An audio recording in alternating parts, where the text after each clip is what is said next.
A unos 96 kilómetros de El Mirador, una caravana de camiones avanza serpenteante a través de la jungla.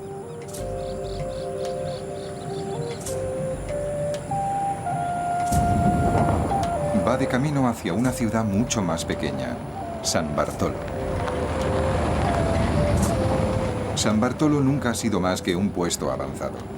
Aún así, es aquí donde los arqueólogos han logrado entender la visión del universo de los primeros mayas.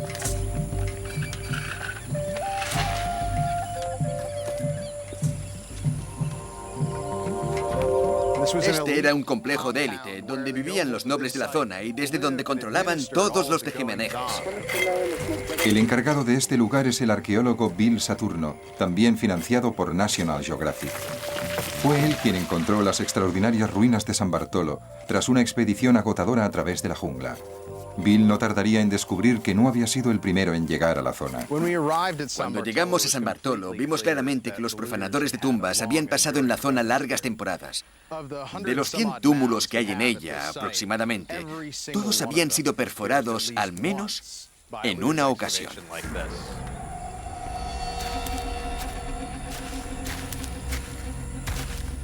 Casualidades del destino.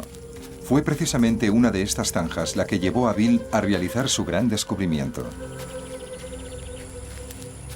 Yo llegué aquí por la tarde, después de todo un día caminando sin nada que beber. Estaba cansado, acalorado y frustrado. Así que me metí en uno de estos túneles para protegerme del sol y me senté a la sombra. Me senté encima de un montículo de tierra y enfoqué la linterna hacia la pared.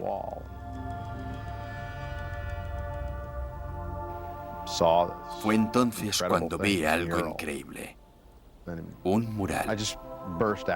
Me entró un ataque de risa. En serio, era tan poco probable dar con un mural así. Hacía más de 50 años que nadie encontraba un mural tan bien conservado.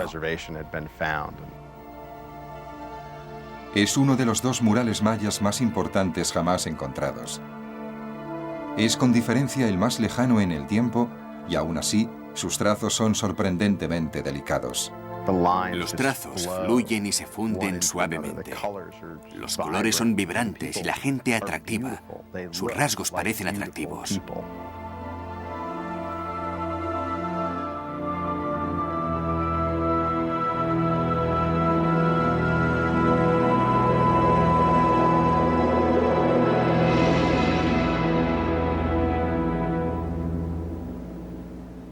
Bill invitó al artista Heather Hurst para que le ayudase a descifrar el significado del mural haciendo una reproducción exacta.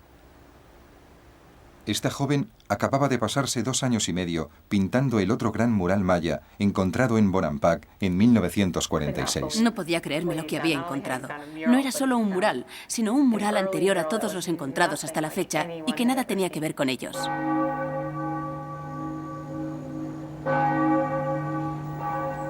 El laboratorio de Bill está en la antigua ciudad colonial de Antigua, en los altiplanos guatemaltecos. Además de a Heather, también ha reunido a 2 de los mayores expertos en simbología maya, Carl Taube y David Stewart.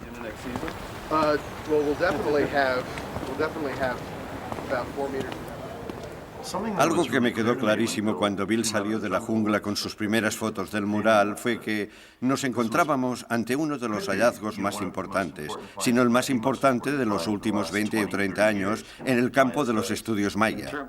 En términos del preclásico tardío maya, esto sería una capilla sixtina. Es un cuadro sobre los orígenes y la creación. No creo que haya ninguna duda de que este hallazgo seguramente cambiará toda nuestra visión de lo que la civilización maya tenía en mente al crear su arte, al plasmar la visión de su cosmología y del origen del universo.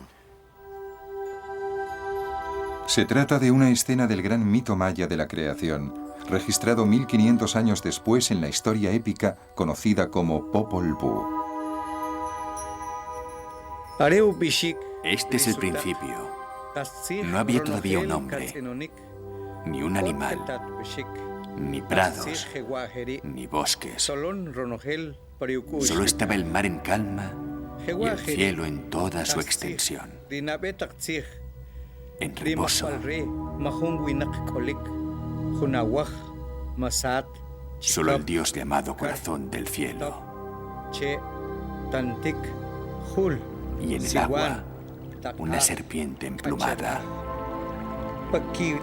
En las tinieblas, en el amanecer.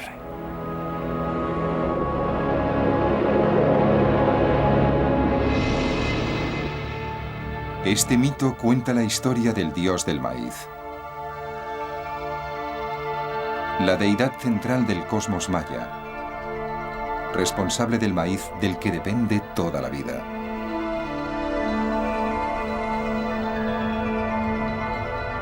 El dios del maíz desciende al inframundo, donde los señores de la muerte le matan.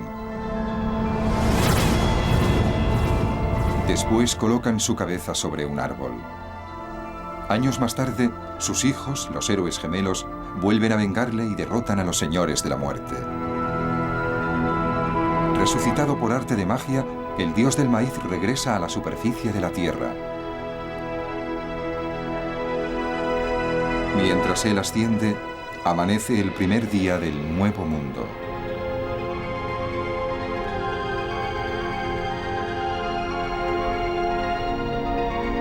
Esta es una historia que obsesionaba a los mayas del periodo clásico. Esta es una versión pintada varios siglos antes. No se trata de una interpretación primitiva, sino más bien de una labor exquisita.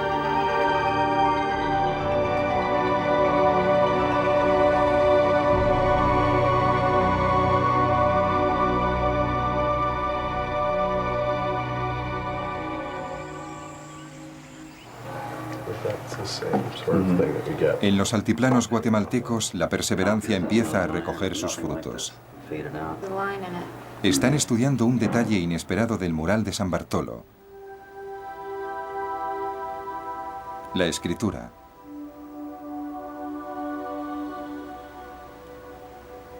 Uno de los primeros jeroglíficos encontrados del preclásico.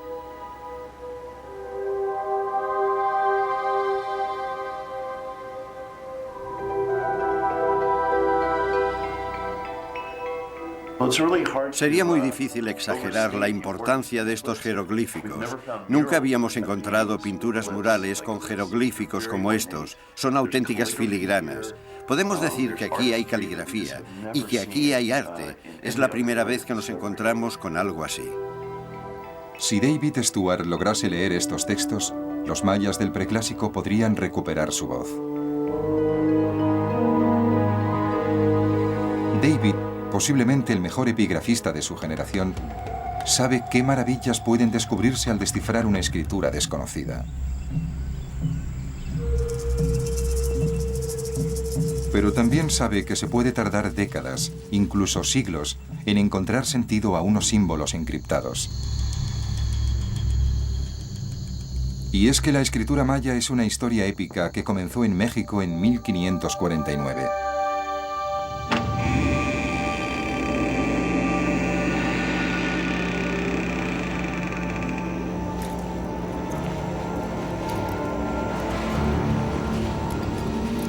La conquista española no quedaba lejos, y el fraile franciscano Diego de Landa tenía la misión de velar por las almas mayas.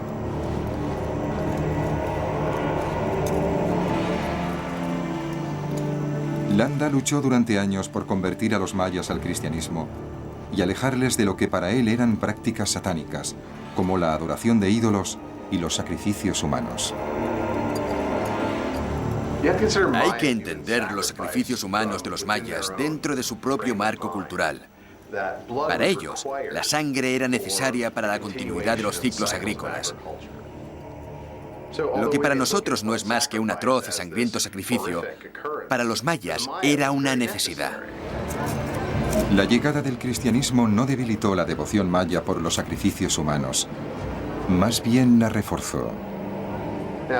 De repente aparece en sus vidas el Dios cristiano, y con él nuevas imágenes de sacrificios humanos. Jesucristo en la cruz. No ven imágenes de Cristos pacíficos, sino imágenes de Cristo sangrientos, apaleados y maltrechos. Los mayas enseguida se identificaron con estas imágenes religiosas. Para ellos, el sacrificio del Hijo de Dios era una imagen muy poderosa y por ello empezaron a hacer cosas muy parecidas.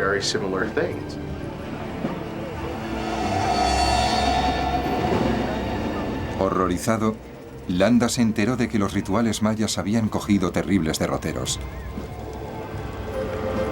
Ahora incluían la crucifixión de niños.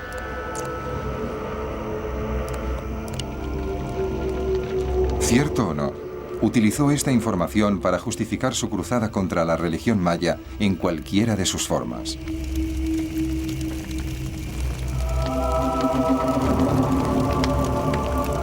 Ordenó quemar todos sus textos sagrados.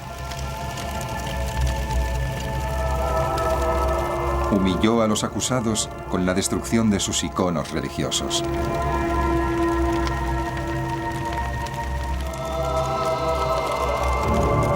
Un número incalculable de manuscritos, el corazón de la cultura maya, se perdió durante la conquista. En poco tiempo se perdió toda la información relacionada con sus jeroglíficos.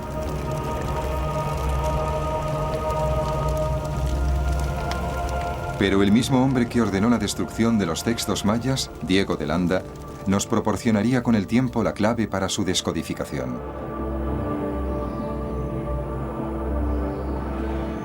Aunque estaba erradicando la religión maya, Landa luchaba por entenderla.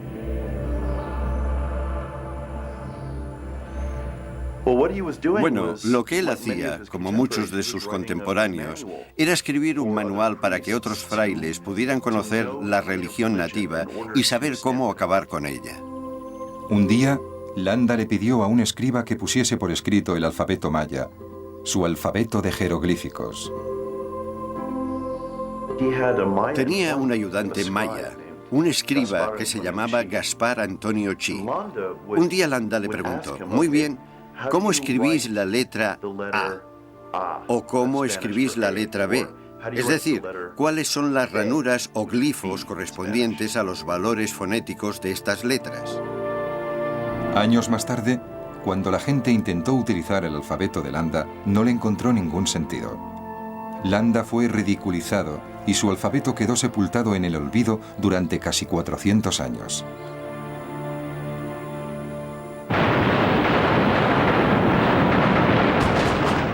Primavera de 1945. Durante los últimos días de la Segunda Guerra Mundial, las tropas soviéticas cercan Berlín.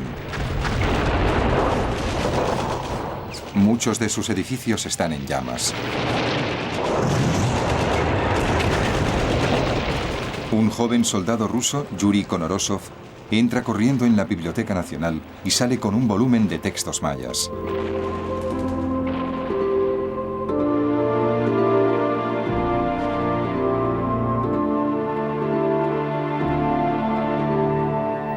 Konorosov es un estudiante de filología.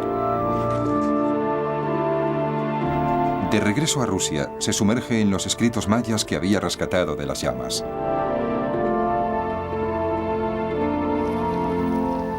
Oye hablar del olvidado alfabeto de Landa y decide que ahí podría encontrarse la clave. Durante años, Konorosov estudia el documento. Hasta que un buen día, sin haber visto jamás una ruina maya, le encuentra sentido al alfabeto de Landa. Por fin había descifrado el código maya.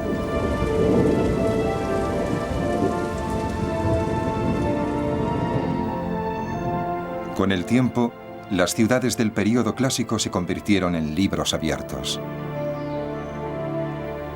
Las paredes de los edificios en ruinas eran un archivo de sus vidas, de sus nacimientos y matrimonios, de sus batallas y sus muertes. Konorosov fue el pedal de arranque de la revolución de la descodificación. 50 años más tarde, David Stuart sigue sus pasos para descifrar el último gran enigma, la escritura maya del período preclásico.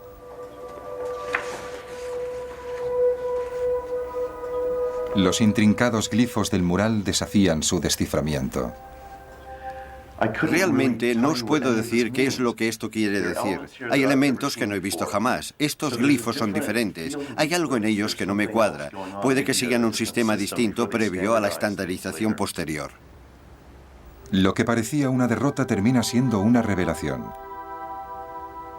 David cree que está mirando una foto de los albores de la escritura maya antes de que ésta adoptase una forma fija.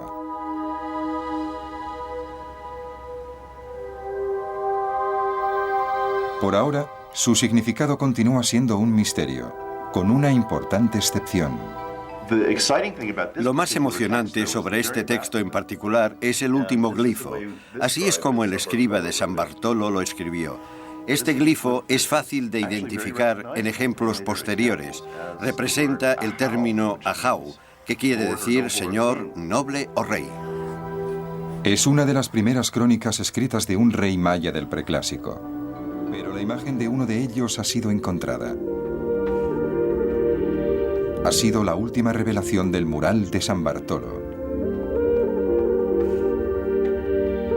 Justo encima del glifo que significa señor, vemos la imagen de un rey preclásico, seguramente la más antigua jamás encontrada.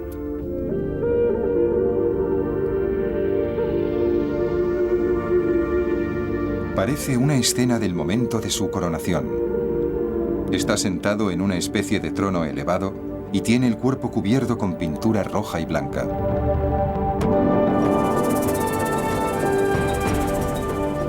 Parece una ceremonia espectacularmente orquestada. En lo alto del templo, con sus súbditos congregados a sus pies, el nuevo gobernante recibe un fardo sagrado, posiblemente un símbolo de su realeza. Bajo su trono, los sacrificios humanos recuerdan la muerte y el renacimiento del dios del maíz.